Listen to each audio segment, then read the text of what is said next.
పట్టణంలోని శ్రీనగర్ కాలనీ ప్రాథమిక పాఠశాలలో ఒకే తరగతి గదిలో 100 మంది విద్యార్థులు విద్యని అభ్యసిస్తూ మౌలిక సదుపాయాలు లేక అనేక ఇబ్బందులు పడుతున్నారు. ముఖ్యంగా విద్యార్థులకు అదనపు తరగతులు లేక చెట్ల కింద వరండాలో విద్యార్థులు చదువుకుంటున్నారు. మధ్యాహ్న భోజనం 6 బయటనే చేయాల్సిన దుస్థితి ఏర్పడింది. విద్యార్థుల సంఖ్య పెరిగిన అధికారులు ప్రజాప్రతినిధులు పట్టించుకోవడం లేదు. అరకొర వసతులతో విద్యార్థులు అవస్థలు పడుతున్నారు.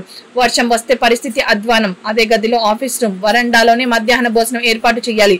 నూతన గదులు ఏర్పాటు చేయాలని ఉపాధ్యాయులు విద్యార్థులను కోరుకుంటున్నారు.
నా పేరు దుద్దిరెడ్డి భూపాల్ రెడ్డి.